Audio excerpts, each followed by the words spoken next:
Welcome to our series. Someone who loves sci-fi and superhero and supernatural storytelling um, as much, some days even more than myself. If you could imagine, because I love myself some Superman and all the DC comic stuff and all the Marvel stuff, and I love watching. Um, Black people in sci-fi storytelling. So Jordan Peele definitely has my attention. Ava DuVernay has my attention.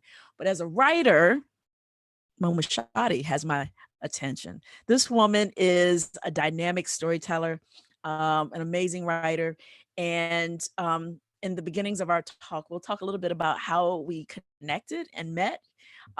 This relationship we have is a testament to the power of networking online, finding your tribe on social media platforms, letting the world know, hey, you know what? I'm a writer and I'm looking for other writers. I'm a writer who loves to showcase Black superheroes or to our series. It did it again. Here we go. Got it. Got it. There we go. It has a staggered sort of like start, and then it doesn't mute. But as I was saying, Mo and I became friends because we definitely have this kindred just passion for showcasing stories that we've not seen, superhero stories, supernatural stories that really focus on women and people of color, LGBTQ storylines, storylines where maybe a person has some sort of a disability, or maybe that disability is their superpower. This is an awesome time to introduce you to Mo Moshaty, an amazing writer. Hey, Mo. Hi, how are you? I'm great, friend. How are you? I'm sitting here in snowy New York. I'm literally Girl, chilling. they're literally chilling. Snow. Yeah, It's snowing. 3 days in a row.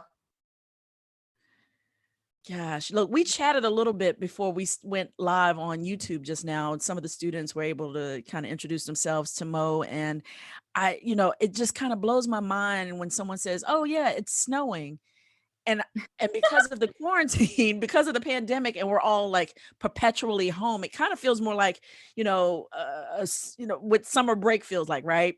Right. And so she said, "Yeah, it's been snowing for 3 days," and my brain went, "In June, July, what?" And it's not Yeah. June or July. It's it's April, and sometimes it snows in April. Yeah. It snowed on Mother's Day about a decade ago. Like 2 feet of snow Yeah, yeah. in these parts. Wow. Now, tell us where you are so people know, where they're getting that snow.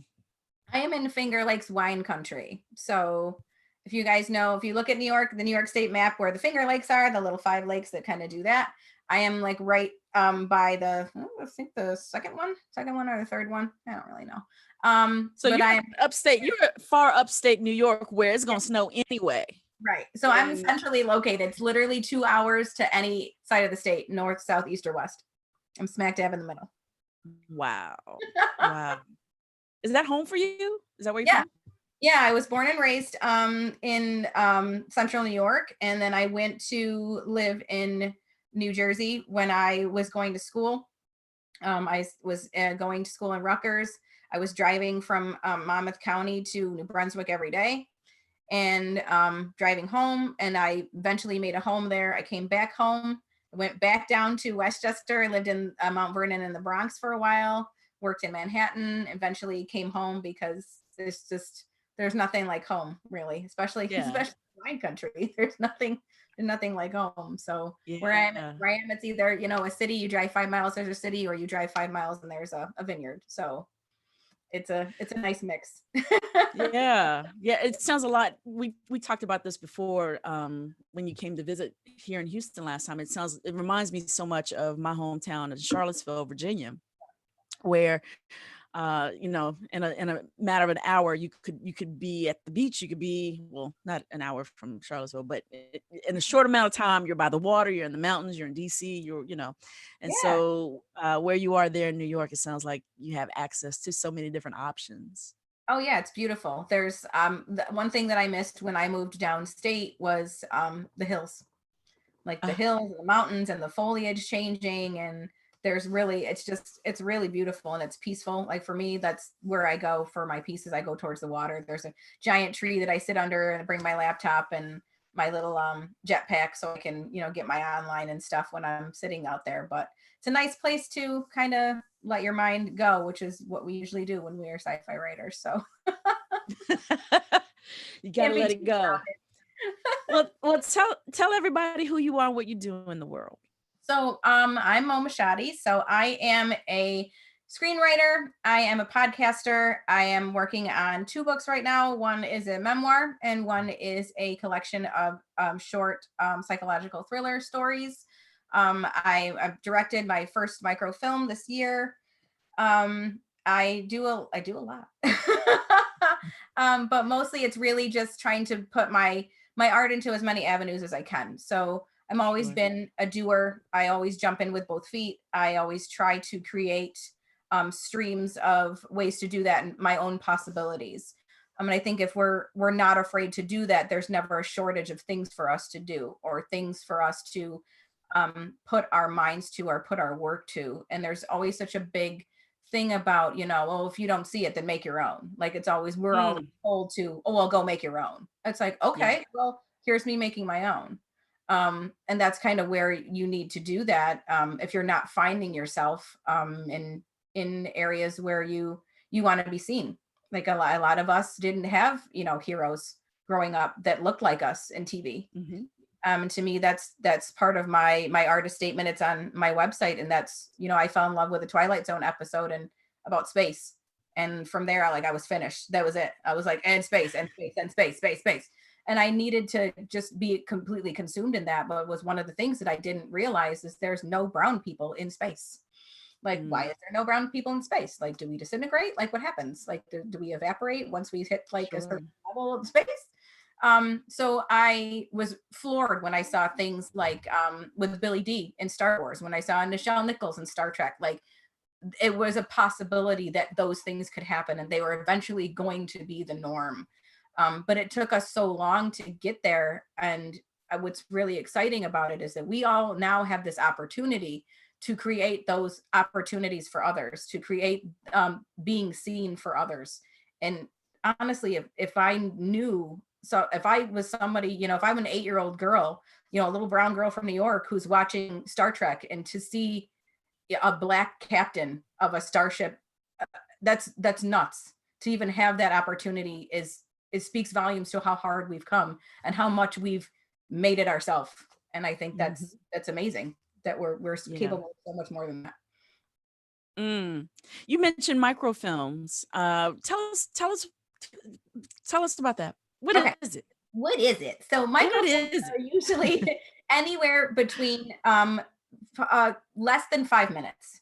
So they could be 60-minute films. They could be 1, 2, 3, 4, 5 minute films. What they really are is to just grab the essence of the story. So you're getting in as late as possible and you're leaving as quickly as possible with a lot of these films. So you don't have a lot of time to, really create these sweeping seasons worthy story arcs and these motivations. You're almost dropped right in the middle of what the story is.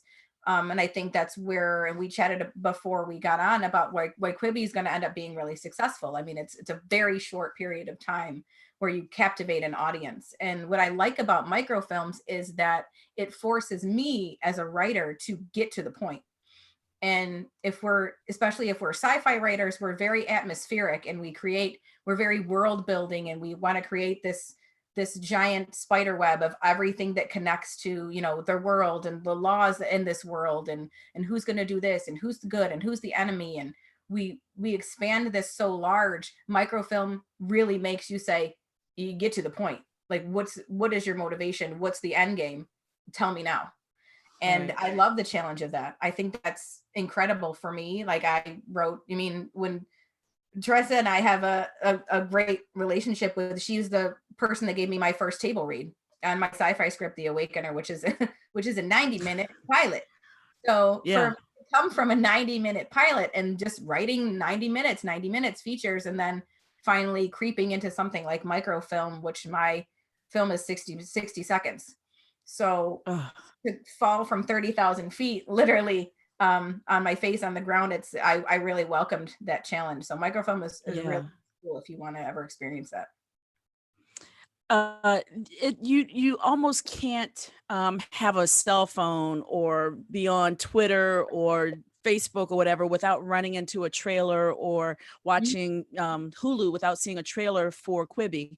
For those of you who do not know, Quibi is a new app that is designed to broadcast content that's no longer than 10 minutes long. And the concept really comes from taking the best of what we see on YouTube and Vimeo in terms of well constructed and well produced narrative filmmaking and documentaries, short microfilms that isn't just a TikTok challenge, or the stuff that's fun. That stuff, look, everything has a place, right? Look, when we get off this call, I'm probably going to go look at about an hour's worth of Cat just videos. fun, like, yeah. And but what Quibi is doing, and Quibi just launched 2 weeks ago, and in the first week experienced 1.75 million downloads in the first week. And I think what it is because um there's a desire to watch quality content but in smaller bites. Yes. And what Mo is ahead of the curve on, quite frankly, and I would not be surprised if in short time you see some of her work on that platform, is knowing how to very quickly get to the crust of the storytelling, but without losing the meat and potatoes of the narrative. So, what are some of your tips or secrets to microfilmmaking? I mean, we have a lot of film students who, in classes, they have to, shoot short content. Mhm. What are some of your tips that will help help them refine, even from the conception of ideas, help them refine that so their storytelling is sharper? Well, one thing that I forgot to add, which is a huge part of my life, and I don't understand why I forgot to add it. I'm a cognitive behavioral therapist as well. So for me, getting to the emotion of what your character is hugely important. If we're dropping somebody straight into your story, we don't have the time to have flashbacks. We can't do too much exposition with, well, what you see happened was, and then talk for a paragraph about, where they came from and why they're here.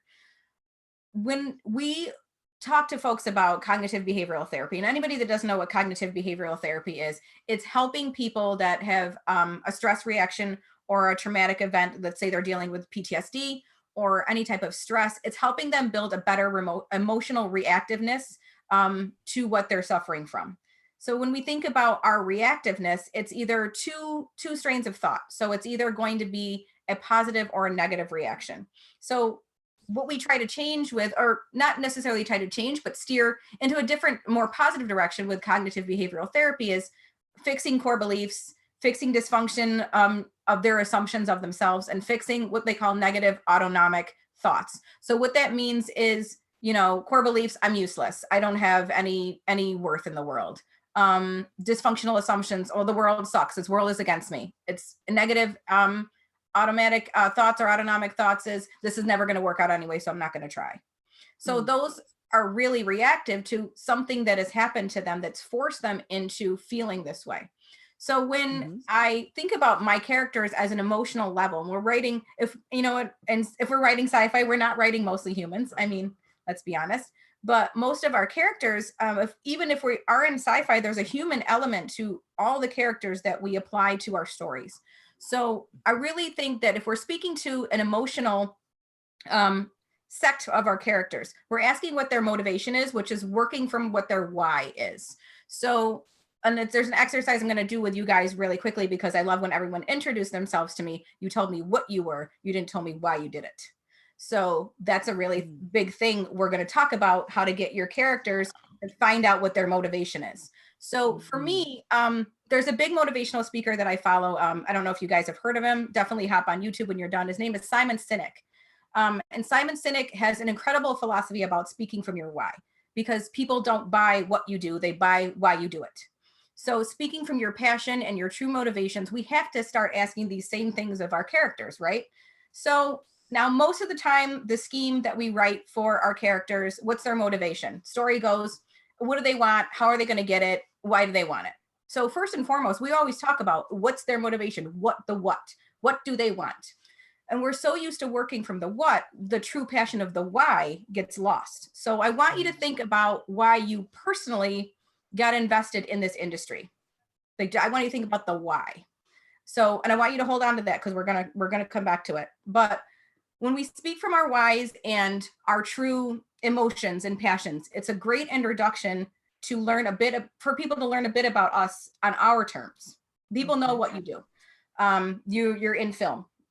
You're in the film industry. You're a film student. So we know what you do. We could be as multi-hyphenated as we want to, but we know what you do. And what better of an introduction for our characters is getting to what their motivation is based on their log line. I mean, most of our stories start with our log line. What is the story trying to say? So the best way to introduce why forward thinking or why forward introductions is turning the existing structure on its head. So we're going from what, how, and why, what do they want, how they're going to get it, why do they want it? We're going to flip that, and we're going to do why do they want it, how are they going to get it, and what it is that they want. So I'm going to give you a really quick example. I wrote this down yesterday when I was up at like midnight, like Teresa says. I'm going to give you a quick example. So this is, I recreated a log line from a very popular movie that came out in the late 70s, early 80s, which, if you've seen it, you love it. And I'll go into what it is afterwards. But I'm going to give you the what, how, and why version of this log line. So an ex-pilot suffering from PTSD is forced to commandeer an out-of-control airplane safely to the ground while simultaneously trying to reclaim the love of his life. So that's the what, how, and why. Now we're going to go from the what or the why, how to the what. Driven by the hope of rekindling a romance with the love of his life, an ex-pilot is forced to confront his fear of flying by landing an out-of-control airplane sent spiraling from a series of madcap events. Now we know what the motivation is at the forefront. Driven by the hope of rekindling a romance. That's the main core through line for this script. Does anyone know what the movie is? Anybody? Do you want me to tell you?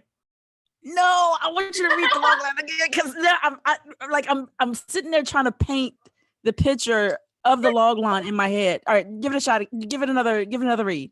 Okay, so if we're going from the why, how, and what, now this is our new version. Driven by the hope of rekindling a romance with the love of his life, an ex-pilot is forced to confront his fear of flying by landing an out-of-control airplane sent spiraling from a series of madcap events.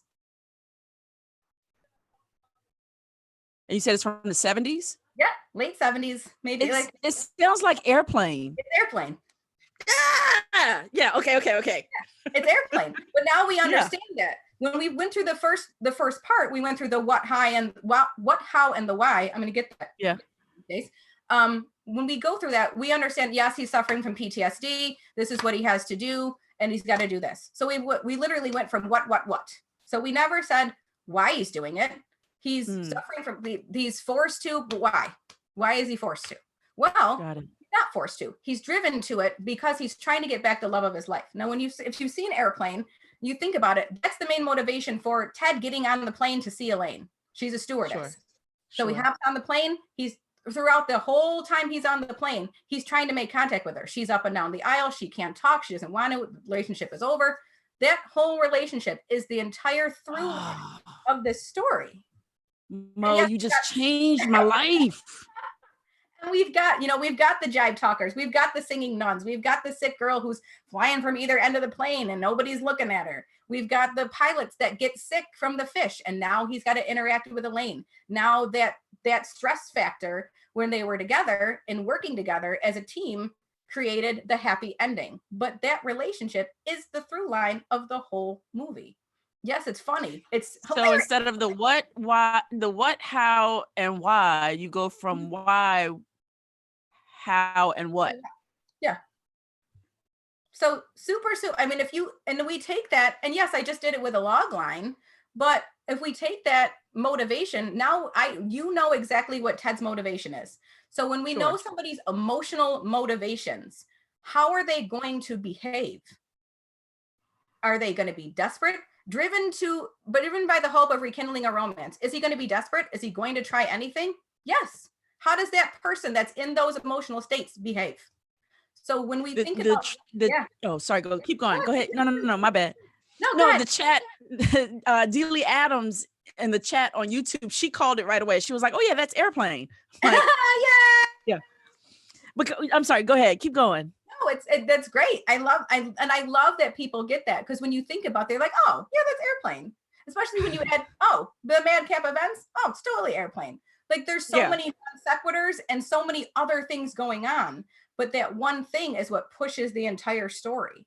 That is the reason. That is what we're trying to get. We're trying to get, boy's trying to get his girl back. That's it. Now, you know, I love a good puzzle. Do you have another one over there? I don't have another one of those, but I do have something even cooler though. So okay, all right. So yeah, let's get it. Well, before we get into your lecture, because now I'm all hyped about, you know me, I love good puzzles. Okay, before we get into your exercises in your lecture, we do have to check in with you and ask how are you doing? How are you doing? How are you feeling during this? Yeah, I know, right? You know what? Come back to the end, because we're in such high spirits and we've got such an exciting, we've had this format the whole series, but that's not working now. We're gonna take care of that later. It's fine. It's okay. Speaking of emotions, I mean, we're all flooded with emotions, right? We don't know how to feel about stuff. And uncertainty is a huge emotion for us right now. And that's something, it's funny, incidentally mentioning that, like, that's what I talk to my clients about. This is me problem solving with them. And now I'm like in the same boat, and I'm just like using my own exercises, and it's fine. But we're really trying to get through it together. And we're going to make it. It's going to be okay. Yeah. But usually in cognitive behavioral therapy, we teach the clients there's two broad systems of emotions. So obviously there's your negative and your positive emotions. So negative emotions signal a threat to getting your needs and your goals met. So it energizes something like avoidance. So we just avoid those kind of things. It's making me feel some type of way. I'm not going to deal with it. Positive emotions signal the opportunity to meet those needs and goals. So it energizes our approach. So think about it as a dating level. The date didn't go well, you're not going to call them back. The date went kind of well and you're intrigued, you're going to go see about them a little bit more. That's how our emotions work. So the difference between the two is usually fear or anger affecting your body in different ways. So a case in point of example of that emotion wise is the only difference between excited and nervous is fear. It's the same movement in your body. It's fight or flight response. It's scared. It's your body makes different feelings in your stomach. You sweat. Sometimes you wear your shoulders for earrings. It's the same emotion. It's just fear is stuck in the middle of that. So when you think about where your motivations lie for your characters, how is somebody that's afraid going to behave? How is somebody that's excited going to behave? Because on the outside, it might look like the same thing, but we need to be able to explain that in a different way. So when we're thinking about not only nervous and excited, I want to think about something like applying yourself and drudgery. Now, applying yourself is you're analytical. You're pulling out all the stops. You're doing the damn thing. You're going for it. Drudgery, you couldn't be buggered about it. You just want to get it done. But they sound like the same thing. They're actually synonyms for each other when you look at thesaurus.com. They're a synonym for each other. But how do we make those things different? How do we make them sound different and look different for our characters? So when you're molding character by emotion, do we prepare them for an action? So emotions prepare your character for action. So if your character is experiencing a negative event, chances are, if they're human, they're going to be fearful, they're going to be angry, they're going to be confused, they're going to have all these types of behaviors that fall into that bucket. Now, what do those behaviors look like to you? So when you're angry, do you stew in silence, or do you throw things? Do you run your hands exhaustedly through your hair? What do you do? What do you do? Is it similar to what your character would emulate? So when we think of another point with emotions, especially characters that are interacting with another character in a story, humans are very well aware that their emotions affect other human beings. They're going to get feedback on that, whether it's physical or verbal feedback in a story. And we do that all the time. We're very well aware how our emotions are going to affect somebody else. Sometimes we hold back and say things or not say things because we feel like we're going to hurt somebody's feelings, or we feel like that will be supportive to somebody. We adjust ourselves accordingly. We need to ask the same of our characters. So make sure your characters are following suit with what the humanity of emotions are. I've read a lot of scripts where the character is so deep in whatever they feel, like they're always screaming or they're always throwing something. It doesn't matter who's around, but that's just, they're in their feels, and that's how it's going to go for the rest of the story. And you want to just be like, my dude, like, calm down. Like, let's talk about it. Are you talking to other characters? Like, are you going through that? If you find that your character is constantly angry or fearful or really passive throughout the entire story, your character has no forward moving arc. Your character is not developing. So when we talk about character development, we need to make sure that we're having our character gauge their emotions based on what other people will feel. So if your character is going to go hog wild in emotion, your other characters should have an authentic reaction to that. So nobody's going to sit there and let somebody cry, kick, and scream as a grown adult at their big age fall on the floor and just kind of sit there and be like, Jimmy looks mad. Or Jimmy fell to the floor. Louise just stood there. Like, make sure that your characters are following suit. So for me, those are like my two huge tips, is that how are we going to tell a more compelling story? So know your character's why, follow their how, but then their what. So know what your character's inner motivation is. We changed that whole feel of what Airplane was by just giving the motivation first. Also give your character an emotional plan. Like, make sure that they're doing something. Make sure that they have a development. And then what are your character's emotional drivers? Is it positive? What do the positive bring out in them? What does the negative bring out in them? And that's going to be where your action lines lie.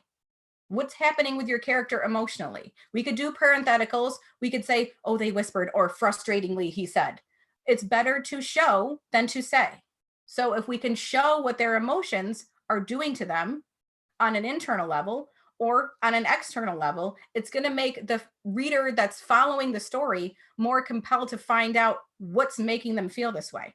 Because we've already got you, because we've talked about the character's motivation. Now we want to figure out how they're going to get out of this onto what they actually really need. So we've gone from our why to our how to our what. So when I talked about you guys going through or holding on to what your why was, the exercise I wanted you guys to think about is that you all told me what you did, who you are. This is what I do. My name is Todd Smith.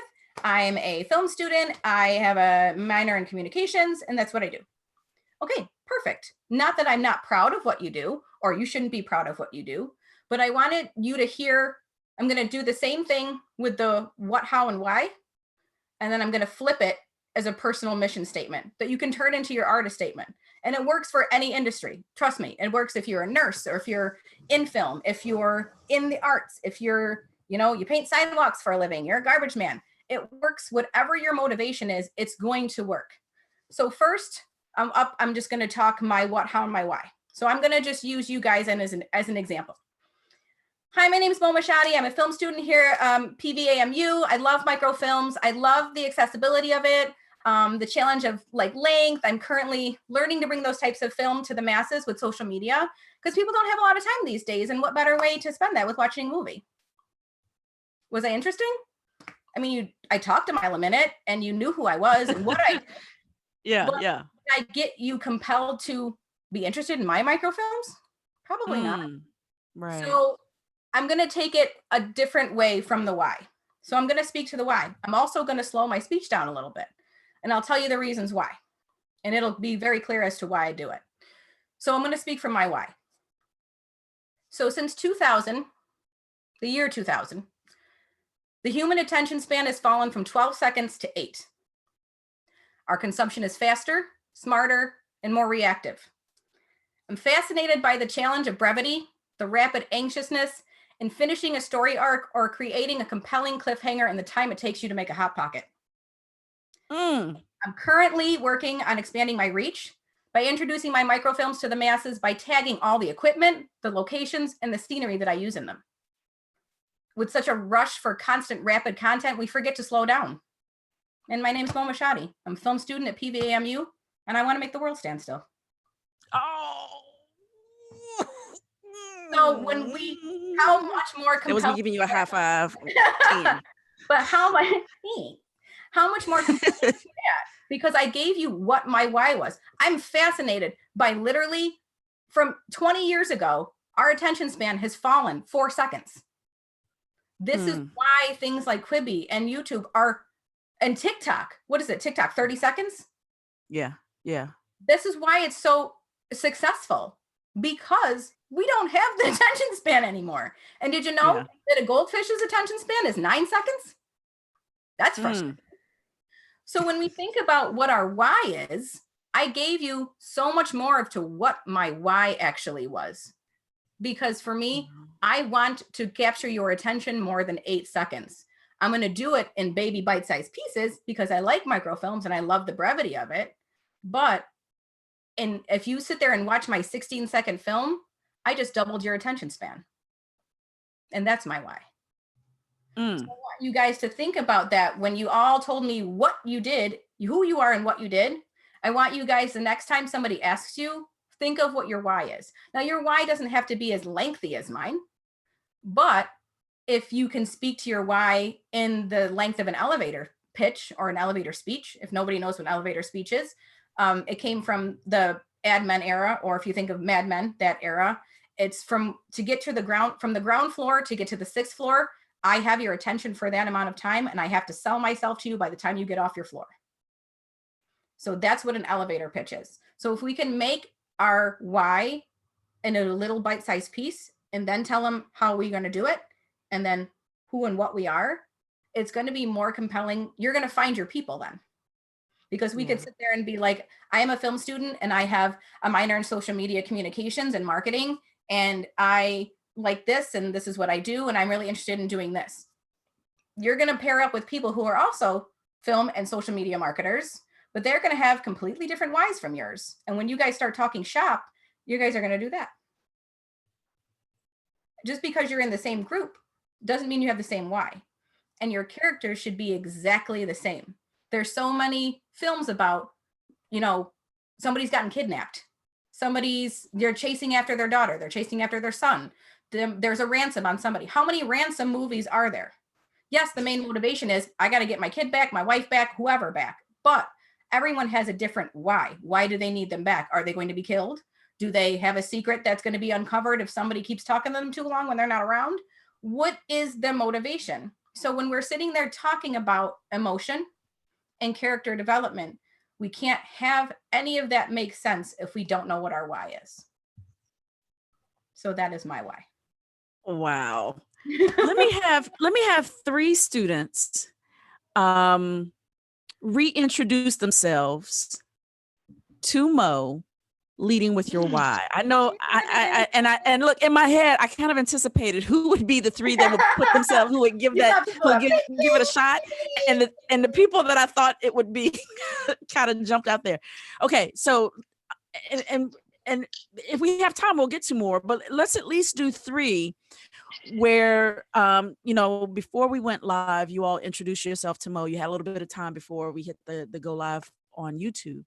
Because the class actually started before that session, but you were able to introduce yourself, and that's what she's referencing.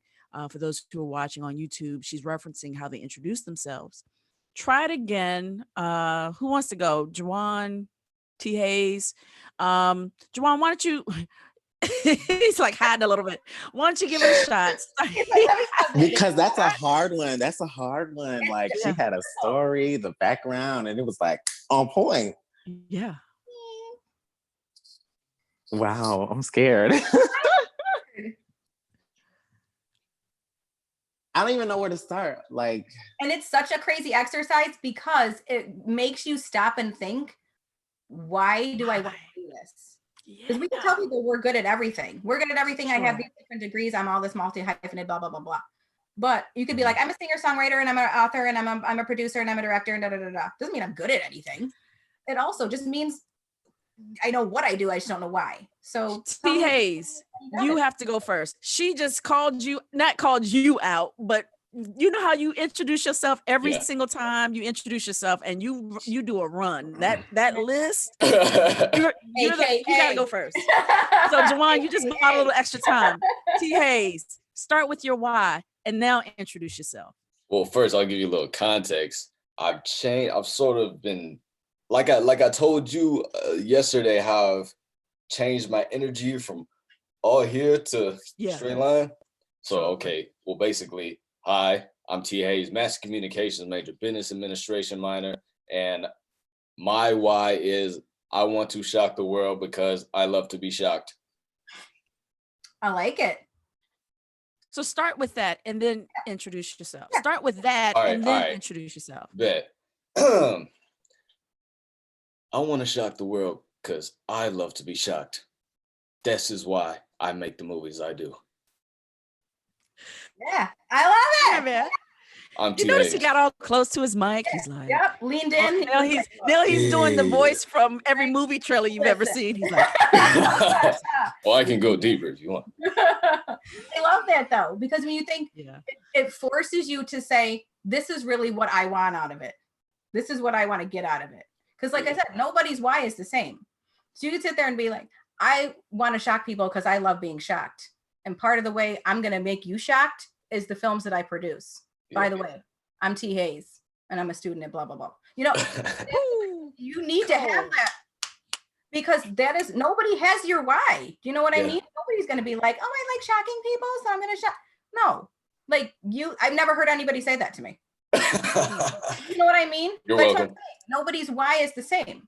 Yeah. So if you're going to say, I want to shock people because I love being shocked. And then you could give an example like, this is what shocked me. This is an example. So I'm going to up the ante and I'm going to shock you this way. Perfect example. When the Zoom hackers hacked our Zoom, that was the funniest thing that's happened to me all year. I absolutely loved it. I don't care. I absolutely loved it, he says. It was hilarious. I could not stop laughing. Really on brand. So, no, but after the fact, Meanwhile, we all look back at it and laugh. But I think that's great, and start with that, and even expand on that. Expand why you like to be shocked. You could paint a story about like this one time this movie scared me, and it didn't scare me. It made me excited, and it made something excited. Do you know what I mean? Like I wasn't scared that I was scared. It was like, ooh, scare me again. Like again. Like give them examples of that because that is your why. Oh, I do have an example. There you go. Some kid pranked me in 5th grade with the shocking gum, and I couldn't stop pulling the shocking gum. I was like, oh, it feels so good. Right? So it's like, okay, there you go. You made it a literary part. Like it's a literal thing now. Yeah. And that should be on your business cards. Lightning bolt, shock should be on your logo. Wow. Like, let me write that down. Yeah. There's your why. Your why just goes everywhere, guys. Like I'm saying, your why is like, it opens up so many doors because you're just like, and you stop being apologetic for your why after a while. You stop being apologetic of being like, nobody's going to like that. I shouldn't say that. Like nobody else feels that way. Okay, great. Nobody else feels that way. That's fine. Juwan, give it a shot. Okay, I think I have it now. Get it. So as an actor, songwriter, and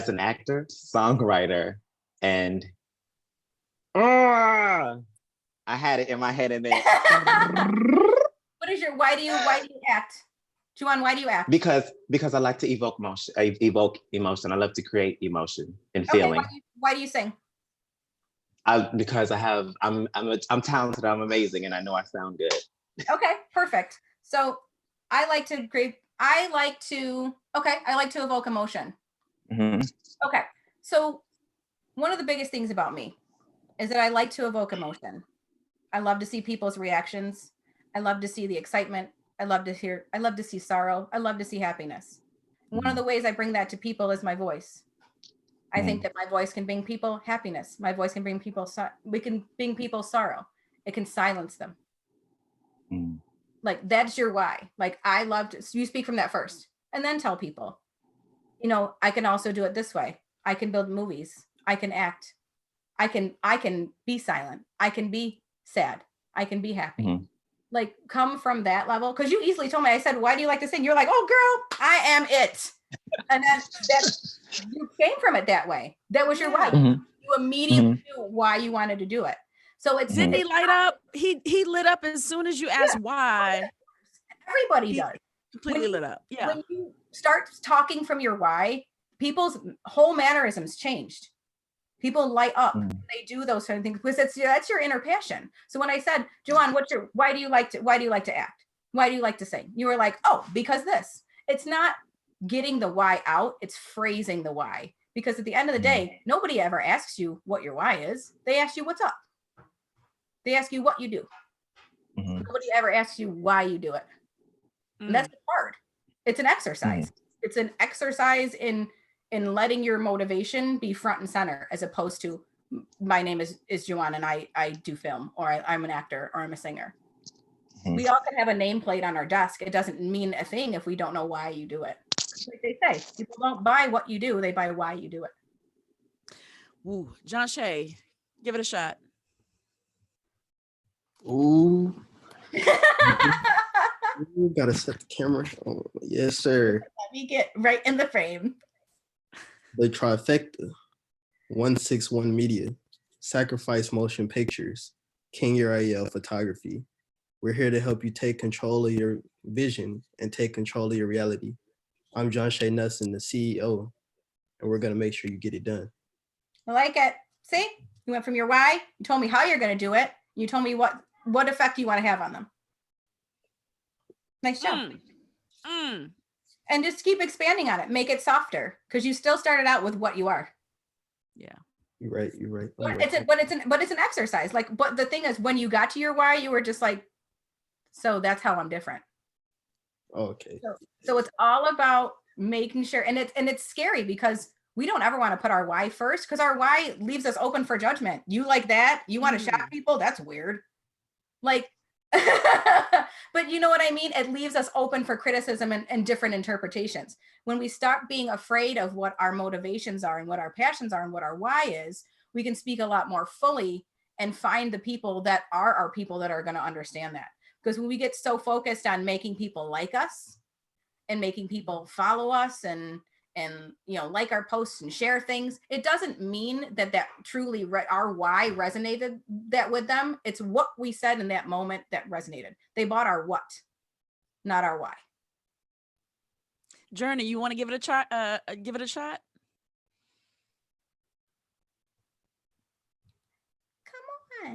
Come on, Journey. Justice. I know Justice over there. You got cookies.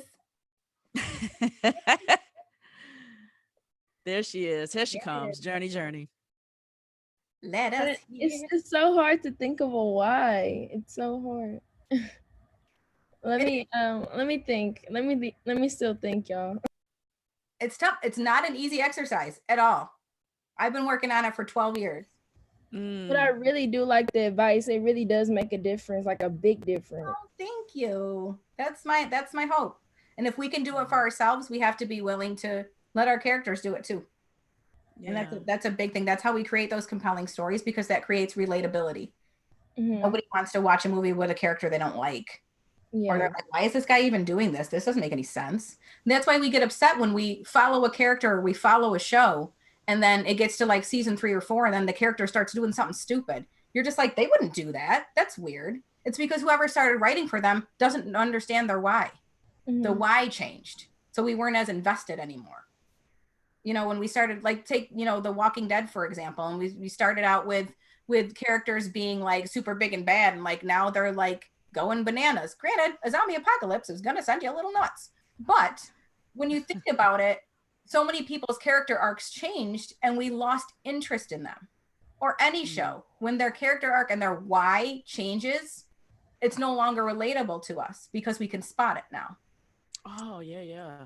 So that's Because you go from why are you doing this to why am I watching all of a sudden. right. And you're like, yeah, what am I watching the same show? Like we've had so many shows like that, comedies, sci-fis, cop dramas, things like that.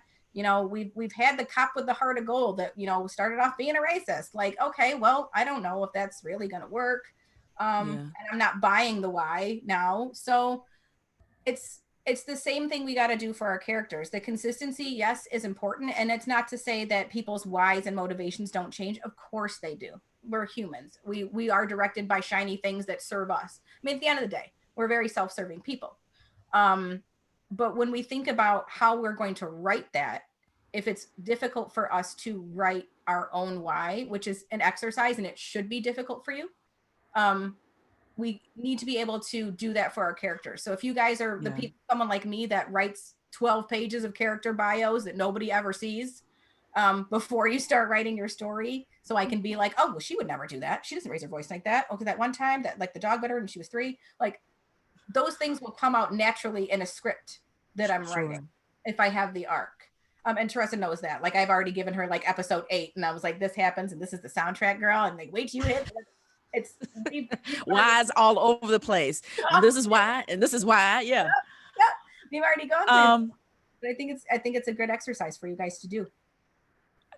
Both as individuals trying to position themselves to promote themselves into the world, as well as writers crafting characters. This is invaluable advice.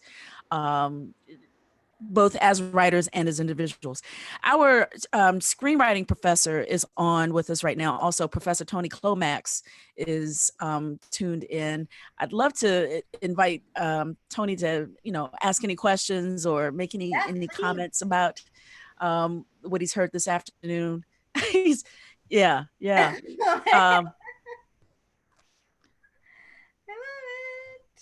Ask away. Yeah, he might be shying the cut today. He's multitasking all over the place himself. But if he comes in, I think Mo, where your advice is incredibly crucial and valuable. Again, it goes back to the real estate of time, right? Having a character very quickly. Oh, he's joining in on a different. Coming back in on a different call.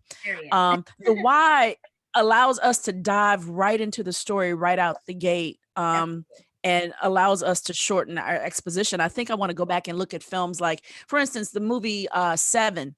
When I think about how that film starts off, such a lean story in terms of story arc, in terms of the characters and what motivates them. The fact that Morgan Freeman's character just wants to retire. He just wants to finish he wants to see whatever it is. He's ready to get out of here and get on to the next thing. And that just drives the rhythm of his character throughout the entire movie. And then when you think about Brad Pitt's character, his character, he's new to that particular police force, to that particular police house. And his why is he's got to make a name for himself. He's young, impetuous. This is his first time, really showing what he can do. And his why is driving and driving his every action to the point of destruction.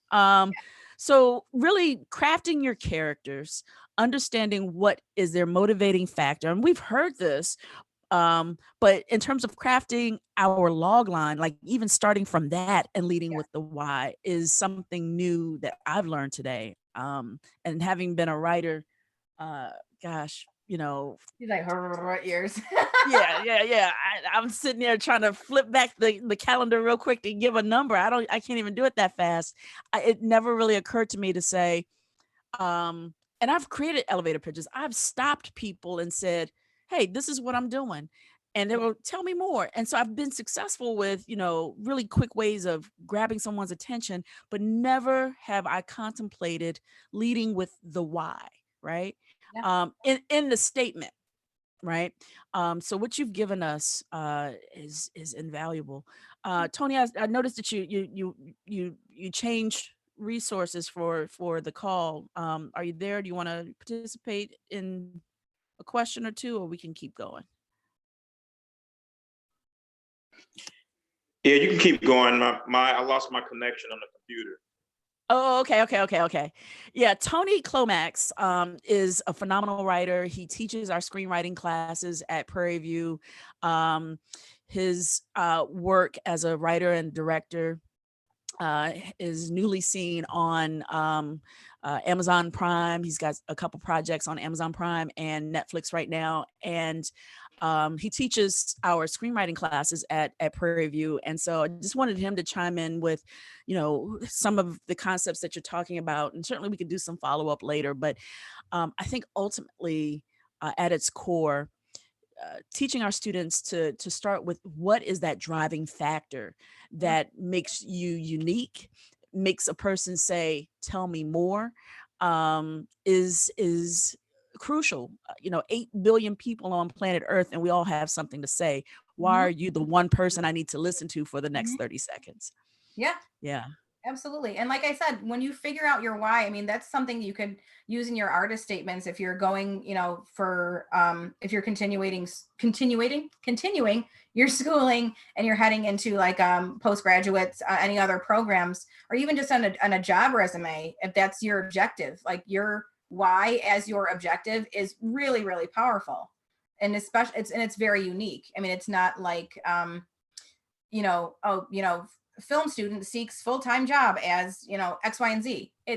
This is what my why is, and this is why I want to work. Like, this is what I want to get out of it. So I started with my why, and this is what I want to get out of it. So it's a tough exercise, and it really makes you think about yourself, because you have to sit there and be like, what do I really want then? Like, why do I want it? And it makes you really stop and kind of assess, which is a great thing. It's a fantastic thing to be doing, especially in this industry. Yeah. Juwan, you have a question? Go for it. Yes. Sorry, I don't know why it took so long. Mo, can we just be best friends at this point? Because you're just amazing. You're amazing. This advice is amazing. Okay, so my question is, okay, so I have I've been working on a story, a series, and I'm kind of caught in between, like, okay, so how do you, my story is based off of another show, but it then bends off into something that's original. So my question is, how do you keep it fresh? Like, how do you keep it new to where, it hasn't been seen on other shows?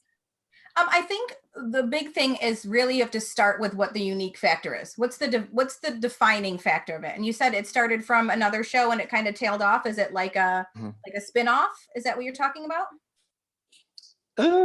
It's an original show, but the idea is kind of like, oh, okay, I've seen that before. I've seen that idea before, and then it branches off into other things that we haven't seen. Yeah, it's the only thing I could say really for that is, and it's a nifty little British slang that I picked up across the pond. Mm-hmm. It's called throw a spanner in the works. So what a spanner is it really just, you drop something in the middle to that, and it just implodes the story forward. So either it's a new factor, they're thrown into something else. Something is, whether it's an action, whether it's a negative thing that happened to them, whether it's like a pickle. Like you've got so many roommate shows like Friends and like Living Single and things like that. There's a million roommate shows. What if you went to say hi to your neighbor and you realize that your neighbor is, stashing bodies next door? Like, that's going to upend some stuff.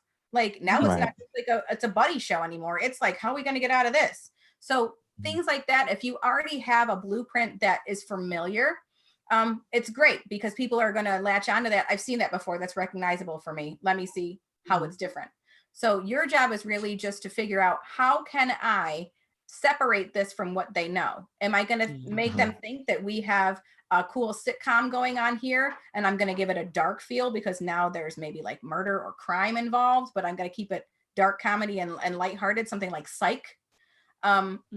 Is it going to be a romantic comedy where now they're like being held hostage on, it's their first date and they kind of got to figure things out? Like, how are you going to throw something in the middle of this to implode it?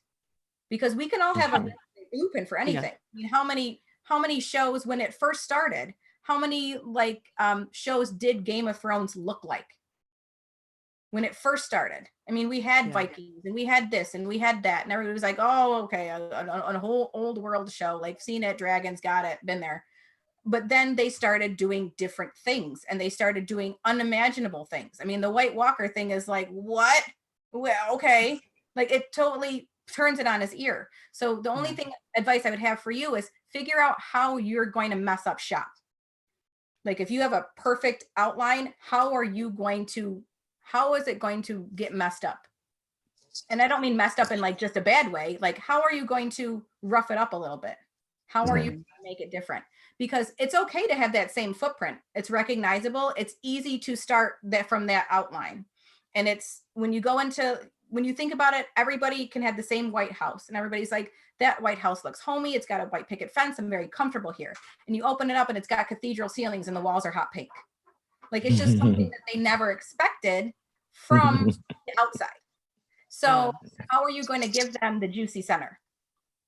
That's okay. How to Get Away with Murder. How to Get Away with Murder, I think it has probably done that the best, because when you watch the first season of that show, it's like every other sort of legal procedural, a group of young co-eds navigating college. They have an eclectic, interesting teacher. But then the thing that just kind of tosses it in the middle is that they're all murderers, right? And so when the show first started, I probably watched it in the first season and then I stopped. I think of all the Shonda Rhimes show, I was like, I like this the least because I can't stand these people. I'm just not into them. I don't want to listen to them. And then during the quarantine, I said, okay, that's what I'm going to go back and give it another shot, because it's about to go off the air and now people are talking about it and I'm just like, okay, let me just do it. And what I am getting, the experience has never really been about watching co-eds navigating school. It is about the puzzle. Yes. It is about navigating the boogeyman around the corner every 3 episodes and go, well, who is it? And how did he get? It's probably more akin to an episode of Scooby-Doo than. Yeah. I mean, the show is a bunch of red herrings. That's it. Right. So once I leaned into that, then I was like, this is a roller coaster ride. I get why this works and why people are just eager to tune in. But you have given as a writer, you've given us so much today. And as a filmmaker, in terms of microfilmmaking, I just feel inspired and challenged by you to continue to see what happens, right? It's literally like, it's our planet right now, guys. We don't have anything to do but push content and create content, because nobody, not to be like womp womp womp, but nobody really knows how we're going to be stuck in this and what the industry is going to look like when we get out. So if we are filmmakers and we're doing things on our own and we're creating our own content, and we've got people that literally have nothing to do but sit and wait for our content, the world is our oyster right now. So if we can make quality content and base it on good, stable stories and good character motivations and things like that, like, there's literally nothing we can't do. Literally. It's just, that's it. That's the gag. There's nothing we can't do with it. Honestly, it works. I want to finish today's session attempting your exercise. Okay. Okay. I'm so excited.